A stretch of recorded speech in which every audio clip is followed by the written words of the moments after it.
Hey everyone, Mario again, coming at you with another movie review, and as you can tell from the title, it's another double one.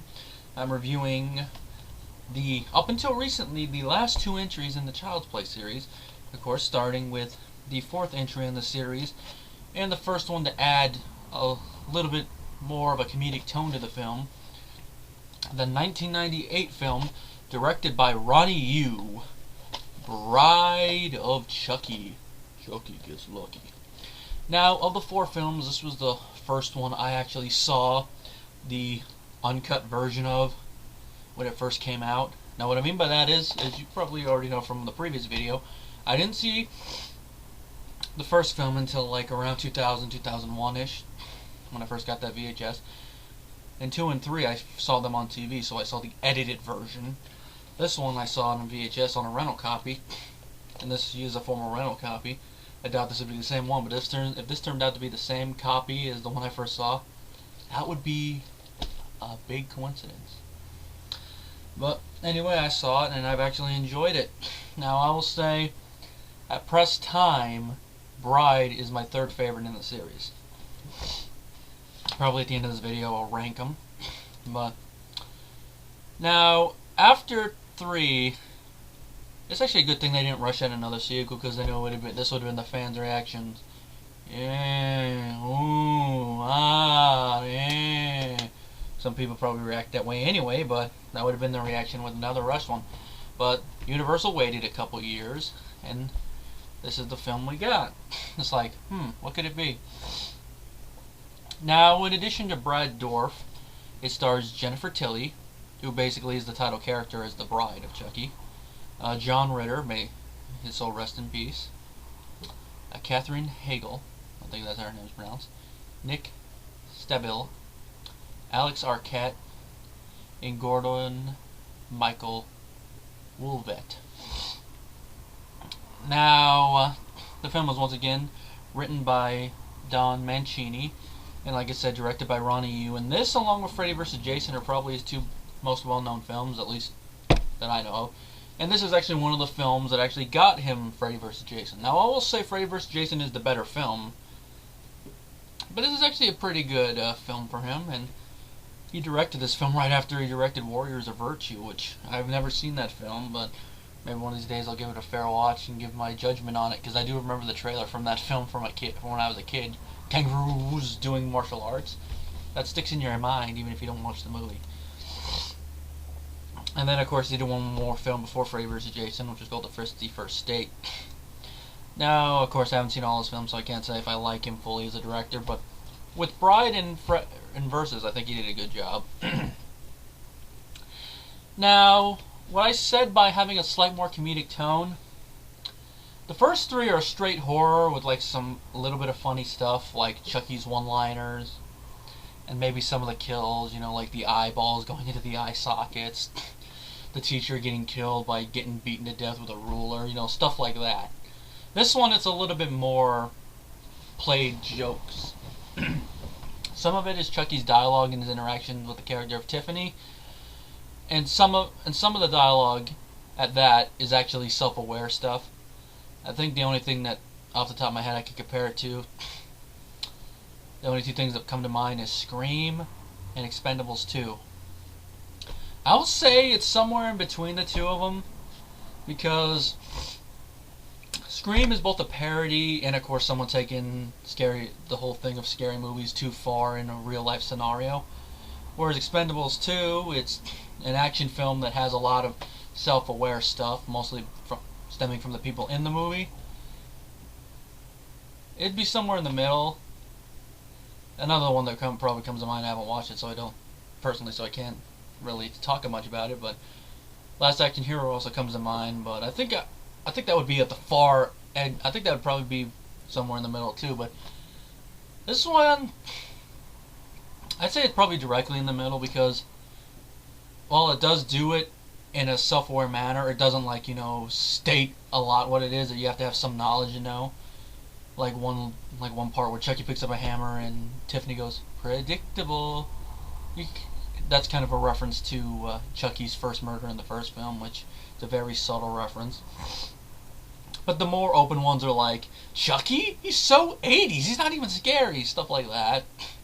And then of course Chucky's crack about 3 or 4 sequels just to do the story justice, stuff like that. Now some people will not like it. Me, I get a chuckle out of it. And probably one of the things about this film is it has a little bit of a heart. Now what I mean by that is it's kind of a dark heart if you think about it, and it's the relationship between Chucky and Tiffany, which I will go into in a little bit. I might want to talk about the synopsis first. Now the film is set months after the previous film. The reason I kind of figured that out is because Tiffany in the film says it took her 10 years to find Chucky, and this film was supposed to take place 8 years after Part 2, and Part 2, even though it doesn't state it, takes place about 2 years after the first film, so months after Part 3.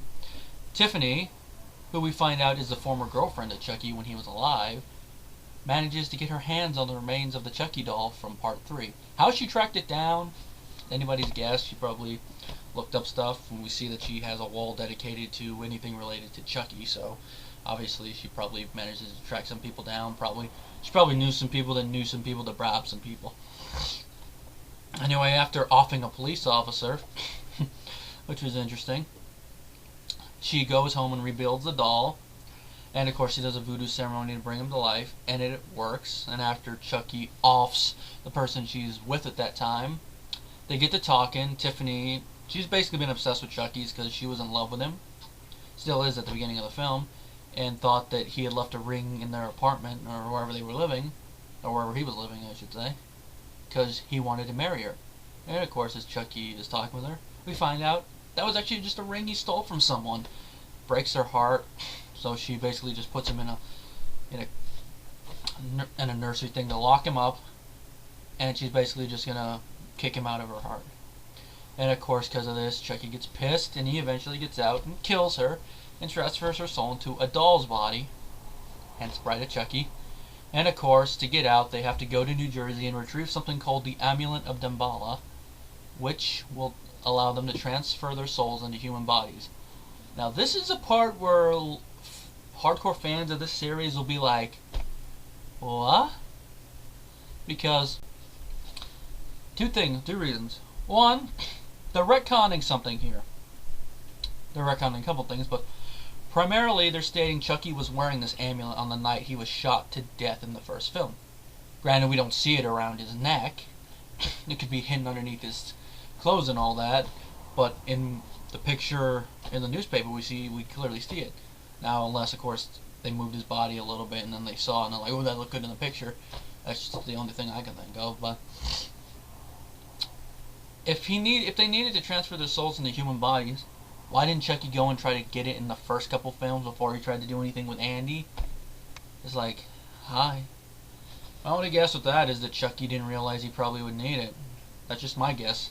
Reason I think now there's not really a lot of evidence to support it, but because in the first film he tries to do it but he's interrupted. The second film he succeeds in finishing the spell, but he's been in the body too long, and in the third film he's always interrupted. Now, you can make the argument in the second film that the reason he couldn't do it is because he didn't have the amulet, and maybe him just thinking, you know, after 3 deaths, he's like, maybe I do need that amulet. Maybe that old guy left something out. That's just basically just that. But it's just probably that story-wise. But we all know the real reason is just plot convenience. We need to have a MacGuffin for them to be able to do something for them to do something. So it's basically kind of sloppy writing, but retcons will do that.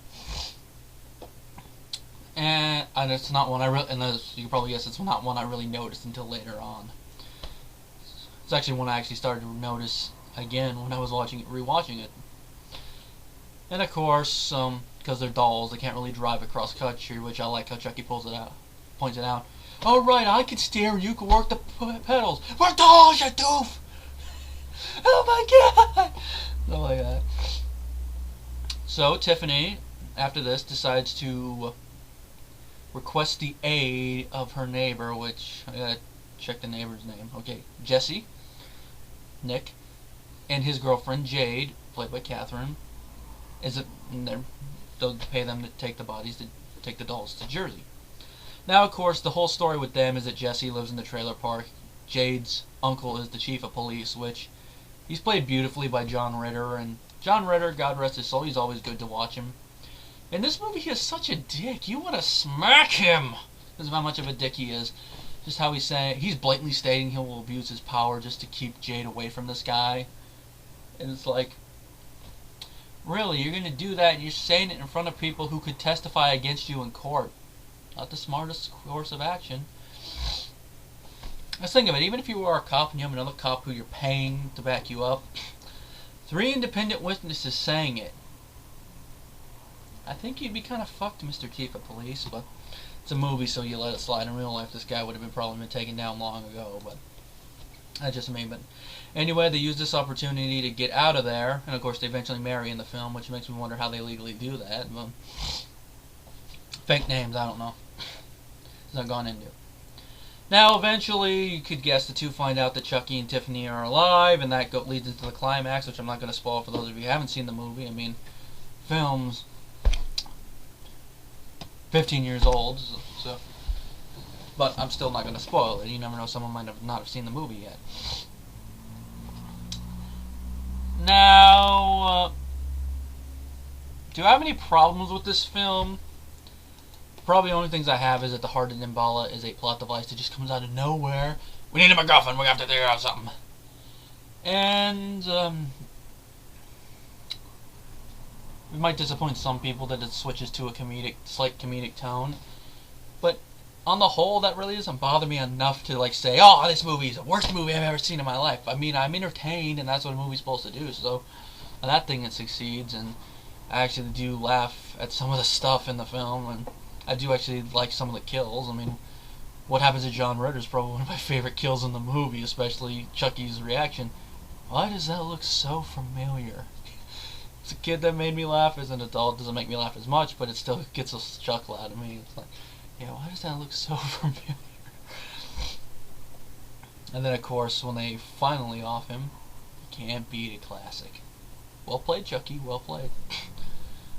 And then, of course, the whole thing of bringing up Martha Stewart because she's Tiffany's idol. I don't know. What would Martha Stewart do? Martha Stewart can kiss my plastic butt. Stuff like that. Now, another thing. The ending. It's kind of sequel bait. Doesn't really bother me, but I'll tell you, it kind of did surprise me the first time I watched this movie, but it's like, we didn't really need this, and of course, what happens next? Anyway, that's next. Anyway, acting-wise, Jennifer Tilly, this is the first movie I saw her in, and I haven't seen any of her other work. And I actually didn't know until today that she was an Academy Award-nominated actress. You can see a little bit of that here, but mostly in the scenes, like when she's doing the emotional stuff, like when she takes the ring off after finding out Chucky didn't want to marry her. Very good there, and then when she becomes a doll, she does a pretty good voiceover. And she has some pretty good lines. I wouldn't marry you if you had the body of G.I. Joe. Oh, that's one of the lines that gets me to smile, because that's a pretty good line. As you can probably already tell, I would rather watch this over Part 3. Yeah. I'd rather watch the first two over this film, but it's fun. Brad Dourif, always good as Chucky. And I do like how they changed the design a little bit, since this is the same doll from the third film, make him kind of like a Frankenstein monster. Which, if you think about that, that's kind of fitting that they actually play a scene from The Bride of Frankenstein in this film. Kind of fitting. It's Universal, so they can do it. He does good delivery on some of the lines, and we even find out that even Chucky has a little bit of limits on what he thinks is good taste.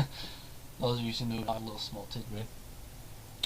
And he also seems to be a little sexist. No, then again, we knew that from the second film. Woman drivers! Stuff like that. Katherine Heigl is, I think I'm pronouncing it right, is Jade. She did a decent job for what she had to do. Not Academy Award nominated. I think like they don't see that much. I mean, a slasher movie, only role I could think, the role that comes, the acting performance that comes to mind that I would say we should have been nominated for an Oscar was Donald Pleasance in Halloween. But other stuff she was in Under Siege 2. After this film, she was in Love Comes Softly, Caffeine, Knocked Up, 27 Dresses, Killers. The Happy Time Murders. On TV, she was in an episode of The Twilight Zone. Roswell. She had a recurring role in Grey's Anatomy, which I think that's probably what she's known for most. But she did a good job here. It shows that she went and got work on. Never watched Grey's Anatomy, so I can't really say anything about that. Nick Stabill. He did a good job, Jesse. I mean, he's a likable character. He's a good lead. I'm actually glad they actually had two leads. I actually do like at one point that him and his girl actually suspect one another, and they have some good dialogue. It's kind of is believable they would suspect one another. Let's see. He was on Sunset Beach, The Beach Boys, and American Family. He was on the show Passions, Days of Our Lives for a brief run.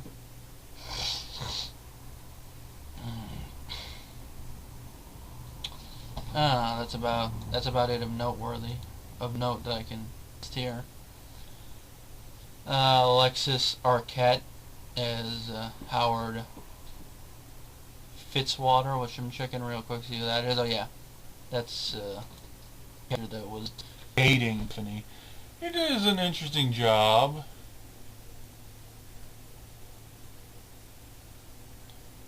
Now, of course, apparently this guy's had a sex change by now, which, you watch how he looks in this film, not really surprising. He was born Robert Arquette, but let's see, Buffy the Vampire Slayer, which I'm guessing that's the movie of Mice and Men. Let's see, after this, Children of the Corn 5, though that was before this. The Wedding Singer is George. Isn't that the one emo guy that's with Adam Sandler that sings that one song at the weddings that no one seems to like? I think that's who it is. I think that's why this guy looks familiar. Killer Drag Queens on Dope. Alien Nation, American Playhouse, episode of Friends, Xena Warrior Princess. Wonder why that guy got a sex change. You know, valid question. Makes you wonder. See, Gordon Michael Wouvet is David Collins, which I'm guessing that's their gay friend, who I will say I'm glad he's not stereotypically gay. Granted, there's a few effeminate things like him being an ice skater, but you can be macho and still be an ice skater. But I'm glad they didn't go the stereotypical route. It's very subtle. I mean, the only reason we know the character is gay is the fact that it's mentioned in a conversation with the character Jade. He did a pretty good job, and I do like his reaction when he thinks that one of the friends is the murderer. Let's see, other stuff he was in. The Legend of Gatorface, Rude. TV work, he was in an episode of Supernatural, Twilight Zone, episodes of Andromeda, Fracture, episode of The X-Files. Is he retired? He hasn't been in a movie since '06, and TV work has been sporadic, so I'm guessing that he just hasn't been getting work that often. That's, I can see why. And of course, John Ritter, I don't need to go into what he's been in. He was after Jennifer Tilly and Brad Dourif, he probably has the best acting performance in the movie as the a-hole sheriff, chief of police. You just want to see Chucky get him, and when he finally does, you're like, well played, Chucky, well played. Music-wise, the original score by Graham Revell is very good, and I actually love my favorite piece of music that he did in it is the love theme for Chucky and Tiffany. Now, now, now, now, now, now, now, now. It's a shame they didn't use it for one brief scene in the next film. At least I don't remember. I think they did. It's very tragic while kind of being spooky. Of course, other films he did. Hand the Rock to Cradle, Pitch Black, Bubble Boy, Riddick, and Shark Night, among others. So he's been around there. I know if I did a movie, I'd like to see. He's probably one of the people I'd love to do the score. Now, it also used other songs, like it had White Zombie's Thunder Kiss 65, Living Dead Girl by Rob Zombie, which is the perfect song to open this movie with. Living Dead Girl. had a cover of the song Crazy by Kidney Thieves, which they placed that song perfectly. And that song, the tempo and rhythm in that song perfectly fit that scene. I actually didn't realize that's what the song was. I'm like, why is this song familiar? I listened carefully to the lyrics. Oh, I'm crazy for trying, crazy for dying, and crazy for loving you. Trumpets of Jericho by Bruce Dickinson, which I don't remember that being in the movie. A Slayer song, a Judas Priest song. Good selection of music. Now the film had a mixed reaction. Deservedly so. I mean, it has a 5.2 on IMDb, which for a film like this, that's respectable. Rotten Tomatoes, I gotta double check. I know it's around mixed. Now, if there's any big fan complaint other than what I've already mentioned, it's probably that Andy Barclay's not in the film, but I don't really think he needed to be in this film. I mean, the plot is a wham.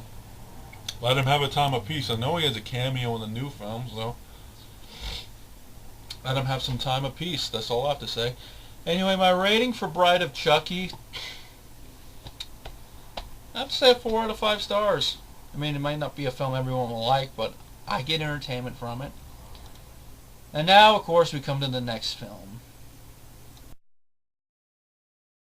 And now we come, just a mic, to the 5th entry in the Child's Play series, and the last one to be released theatrically, over 9 years ago.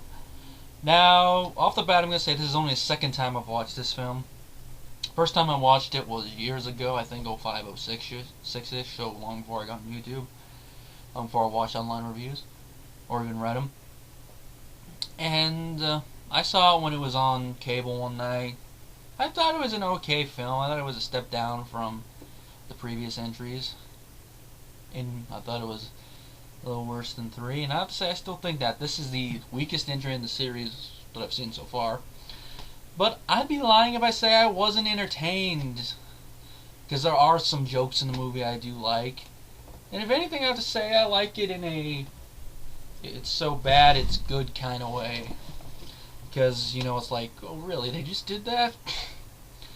Now, the first thing I'll have to say is that Bride of Chucky did the self-aware satire humor thing the right way, the right balance.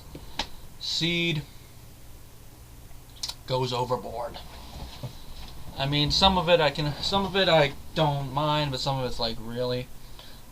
First, you have Jennifer Tilly playing herself, which I will give Jennifer credit in the fact that, you know how they say you have to be able to laugh at yourself.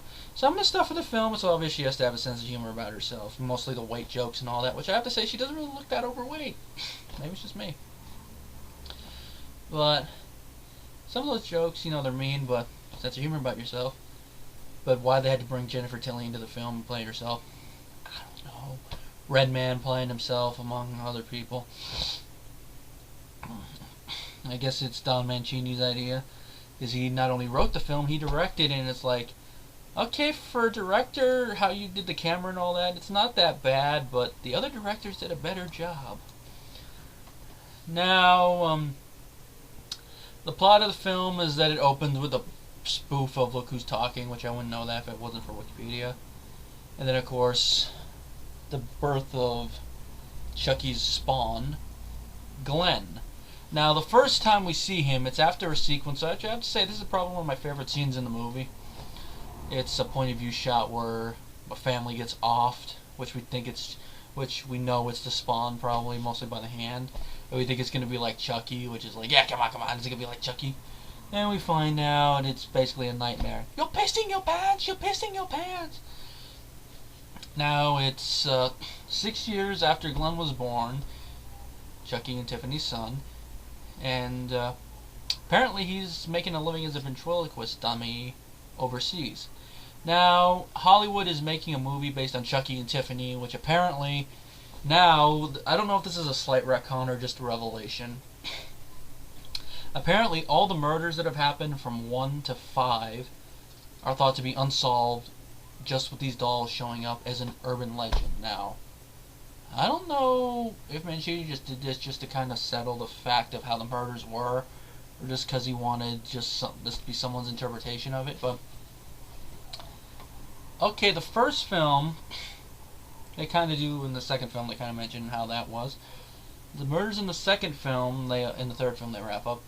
Murders in the third film they never really mention how they were perceived. Same thing with the fourth film. Until this. So basically they're unsolved, and that all because of the doll. Well, I guess it makes sense, but then again they found Charles Lee Ray's fingerprints in the previous film. Can't really get past that when he's just basically a pile of bones. But I don't know, writer going that way, I don't know. Anyway, Glenn eventually makes his way to Hollywood, where they're making the movie, because they actually have the dolls, and yeah, they saw the dolls from the end of the previous film. I guess that's how they managed to do this. And apparently Glenn is in possession of the amulet from the previous film, which actually has a spell on it, and he brings them back to life. Which is kind of funny, them seeing the reaction, especially Chucky's reaction, is like, wonder what the parents look like. It's like, oh, Chucky, you're really gonna hate saying that in a minute, because you ain't no looker yourself in this body. And of course, Chucky and Tiffany take to it differently. Chucky's like, yeah, he wants his boy to be just like him. Whereas Tiffany, now that they're parents, she wants them to, stop killing, and she's gonna try to be a good mother. And part of it is that she is basically doing like a 12-step thing by herself. And of course, they still want to switch bodies. Basic thing in this film, trying to get into a human body. And of course, because of the movie thing, Tiffany's going to try to do Jennifer Tilly. And Chucky's going to do some random guy. First he's going to do Red Man. Which if he succeeded, I could just imagine him doing that. Hey Tiffany. Hey Tiffany. I'm gifted. He would have said stuff like that, probably. Now, of course, people end up dying. Sometimes intentionally, sometimes because of improvisation. And of course, comes to a climax, which you can kind of guess is going to seem building, but one thing does kind of come out of nowhere involving Chucky not wanting to switch bodies anymore, which is like, Chucky, it's a little late in the game for you to come to that conclusion after how many movies? But I guess you could see his point in his logic. I mean, he does make a pretty good case for why he doesn't want to do it, and then Tiffany, the whole thing with her, I can understand it. She's doing it for Glenn, she has a thing with him. And then, of course, the whole thing with Jennifer Tilly and all that, and just adds to it. It's like, it's weird. And that's basically... Now, there's one line from the movie that I think kind of does sum this film up. I forget what it is now, but it's basically something that Tiffany says about Jennifer Tilly in the movie. It's like, something about she's such a slut or something. This basically sums up the whole movie. This movie just is like... Really, you needed to make this movie? It's a waste of $12 million, and it only made double that. So, no wonder the last film went direct to DVD. And no wonder this is considered the worst film out of all of them. There's not really much to say about it. Apparently Jesse and Jade from the previous film were supposed to be killed off in an opening, in what was supposed to be Glenn's dream sequence. And then he was going to wake up seeing that he had killed them. And also Andy, Barkley, and Tyler from the third film were going to be killed off, but that was dropped, which I'm glad that was dropped, because that would make the hate for this film even more. It's like, if anything, Andy should be the one to permanently kill off Chucky, which I hear something like that happens in the next film in a cameo, but we'll just see how it comes out. Now, despite the script being the weakest out of all of them, I did get a few chuckles. Like, I still do get a chuckle out of that whole Britney Spears scene. Yeah, I know it's almost 10 years later, but I still get a chuckle out of that. Of course, nowadays, if they had done a scene like that, it'd probably be Lindsay Lohan getting knocked off the road. But it'd still be the same joke. And then, most of the things that make me laugh are some of the dialogue stuff. The kill scenes, they're kind of campy, but I thought practically they were well done. Granted, some of them have some CGI added, but I thought it kind of meshed sort of well. The music by Pino Donaggio, Donagio. It's two G's. I don't know if it's double G sound, but wasn't that bad. Not as good as the previous scores, but not that bad. The acting is so-so in the movie. Jennifer Tilly and Brad Dourif, they still do great jobs as Tiffany and Chucky. Not as good as the previous film, but still pretty good. And the puppets done for them are still well done. They're a little bit more clean in this one, but since they're supposed to be Hollywood movie props, I guess that makes sense. Whereas the previous ones, they come off more like dolls instead of puppets.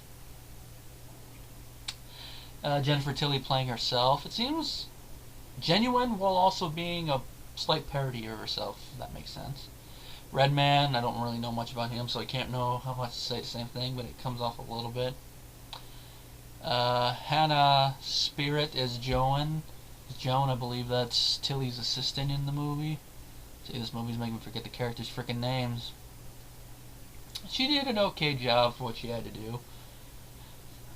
Jason Fleming is himself / Santa. He's okay for the few minutes he's in the movie.